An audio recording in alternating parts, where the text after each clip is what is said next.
Thank you for calling Flipkart. How may I help you today? क्या आपके पास भी Amazon या फ्लिपकार्ट के कस्टमर केयर से कॉल आता है? अगर हाँ, तो सावधान हो जाइए, क्योंकि फोन पर मीठी मीठी बातें करने वाले ये लोग चंद मिनटों में आपका पूरा बैंक अकाउंट खाली कर सकते हैं। गया पुलिस ने साइबर ठगी के एक ऐसे ही अंतर्राज्यीय गिरोह का पर्दाफाश किया है, जिसने शहर के बीचों बीच अपना मिनी जामताड़ा खोल रखा था। गया के व्हाइट हाउस कंपाउंड स्थित मोतीमणि अपार्टमेंट के फ्लैट नंबर 4C में जब पुलिस की टीम ने अचानक दबिश दी, तो अंदर का नजारा चौंकाने वाला था। 9 शातिर युवक फर्श पर बैठकर लैपटॉप और मोबाइल के जरिए देश भर के लोगों को लूटने में लगे थे। पुलिस को देखते ही वहां अफरा तफरी मच गई। आरोपियों ने हड़बड़ी में लैपटॉप बंद करने की कोशिश की, लेकिन पुलिस की मुस्तैदी से कोई बच नहीं सका। इस पूरे रैकेट का भंडाफोड़ गुप्त सूचना के आधार पर बनी एक विशेष टीम ने किया। पुलिस ने मौके से 15 मोबाइल, 6 लैपटॉप और 22 अलग अलग बैंकों के ATM कार्ड सहित भारी मात्रा में डिजिटल उपकरण बरामद किए हैं। इस बड़े खुलासे पर गया कि SSP सुशील कुमार ने क्या कुछ कहा, आइए सुनते हैं। कल एक सूचना प्राप्त हुई थी कि इसमें कुछ व्यक्ति हैं जो साइबर क्रिमिनल हैं, वो रामपुर थाना क्षेत्र अंतर्गत एक अपार्टमेंट है white house compound road number 6 में मोतीमणि अपार्टमेंट, उस वहाँ पे एक अपार्टमेंट लेकर के और वहाँ पे साइबर क्राइम बड़े पैमाने पर कर रहे हैं लगभग 2 महीने से।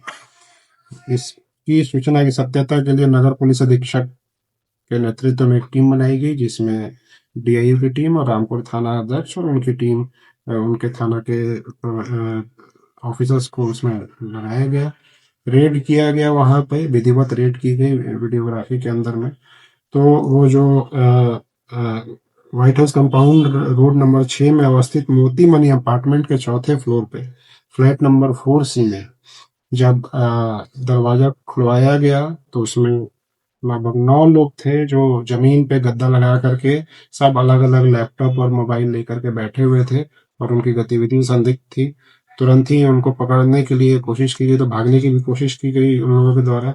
सभी को पुलिस के द्वारा, वहाँ पे जो भी हमारे रेडिंग पार्टी गई थी उनके द्वारा उसकी गिरफ्तारी की गई, पकड़ी, डिटेन किया गया। उसके बाद उनके सारे इक्विपमेंट को चेक किया गया, तो इसमें कई सारे संदिग्ध वस्तुएं मिले और प्रथम दृष्टया जो इन्वेस्टिगेशन किया गया है उसमें ये इस्टेब्लिश हो रहा है कि इनके द्वारा साइबर क्राइम किया जा रहा है बड़े पैमाने पे। इनके पास से लगभग 15 mobile phone, 6 laptop, 22 ATM card और उसके अलावा लैपटॉप चार्जर इत्यादि ये सब मिला। 9500 रुपया के आसपास में कैश भी मिला है और उसके अलावा घड़ी 5-6 घड़ी के आसपास भी मिला है। जो गिरफ्तार हुए हैं, टोटल 9 व्यक्ति की गिरफ्तारी हुई है, जिसमें सभी जो हैं कोलकाता के हैं। कोलकाता में अलग अलग थाना क्षेत्र के हैं, जिनका नाम हमारे प्रेस विज्ञप्ति में आपको दिया गया, आप उससे देख सकते हैं। तो इनका मेन जो ये होता था, मोडस होता था, ये मोस्टली US के लोगों के साथ साइबर क्राइम करते थे।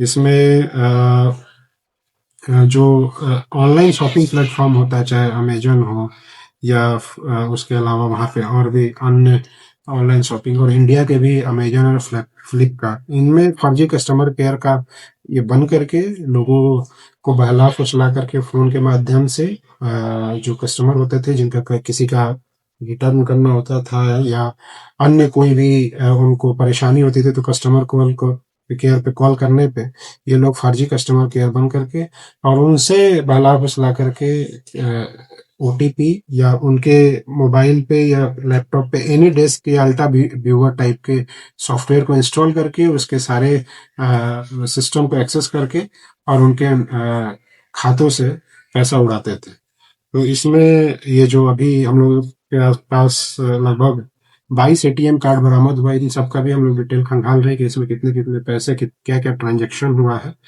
तो इनके ये जो है लगभग 9 लोगों की गिरफ्तारी हुई है और इनके अन्य जो साथी हैं उनकी गिरफ्तारी के लिए भी हम लोग प्रयास कर रहे हैं। तो इन लोगों ने कुछ बताया कि कितना तक ठगी का शिकार बनाए कितने को? ये चीजें मतलब लोग करोड़ों से ज्यादा का है, एग्जैक्ट अमाउंट बताना अभी मुश्किल है। ये अभी हम लोग सर्टेन कर रहे हैं, इन्वेस्टिगेशन कर रहे हैं। और उसके अलावा जैसा मैंने कहा कि 22 से ज्यादा एटीएम कार्ड मिला है और उससे रिलेटेड जो भी खाता होगा सबका ट्रांजेक्शन में हम लोग उसमें देखेंगे, तब पता चल पाएगा कि एग्जैक्ट अमाउंट कितना किया गया। ये भी और ये चूंकि ये लगातार चल रहा है तो इसमें थोड़ा सा गया के व्यापारियों को भी ये निशाना बना रहे थे? नहीं, ये यहाँ पे नहीं कर रहे थे, ये मोस्टली दूसरे राज्यों में, और ज्यादातर जो है ये यूएस के क्लाइंट को, ये हमारे पास कुछ वीडियो भी उपलब्ध हुए हैं और ये एकदम ही अमेरिकन एक्सेंट में बात कर पा रहे थे। तो लोगों को फोन पे बात करने पे, कस्टमर केयर के तौर पे बात करने पे जो यूएस के क्लाइंट भी होते थे उनको भी ये लगता है कि ये यूएस का ही कोई कस्टमर केयर का एग्जीक्यूटिव बात कर रहा है। इस कारोबार में कब से लोग हैं, कुछ बताया लोगों ने? अभी जैसा हम लोग को सूचना मिली है, जो ये अपार्टमेंट में रह रहे थे 2 माह से रह रहे हैं। अब कब से कर रहे हैं ये सब अभी आगे अनुसंधान में। सर ये किसी गैंग से वगैरह से जुड़े हुए हैं? ये एक संगठित गैंग ही है जिसमें कि ये लोग साइबर क्राइम कर रहे हैं। उसमें हम लोगों ने संगठित अपराध का भी धारा ऐड किया और इस गैंग में अन्य भी सदस्य हैं जिसकी जानकारी लेकर के हम लोग आगे कार्रवाई। अब समझिए कि ये ठग आपको अपना शिकार कैसे बनाते थे। ये गिरोह बेहद हाई टेक था। कस्टमर केयर अधिकारी बनकर ये लोगों को फोन करते और सहायता देने का झांसा देकर एनीडेस्क या अल्ट्रा व्यूअर जैसे स्क्रीन शेयरिंग ऐप डाउनलोड करवा देते थे। ऐप डाउनलोड होते ही आपके मोबाइल का पूरा कंट्रोल इनके हाथों में चला जाता था और फिर ओटीपी बाईपास कर ये आपका खाता साफ कर देते थे।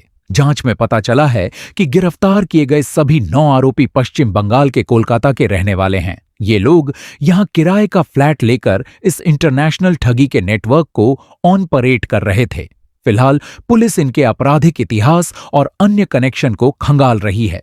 हमारी आपसे अपील है कि किसी भी अनजान कॉल के कहने पर कोई भी ऐप डाउनलोड न करें और अपनी गोपनीय जानकारी सुरक्षित रखें।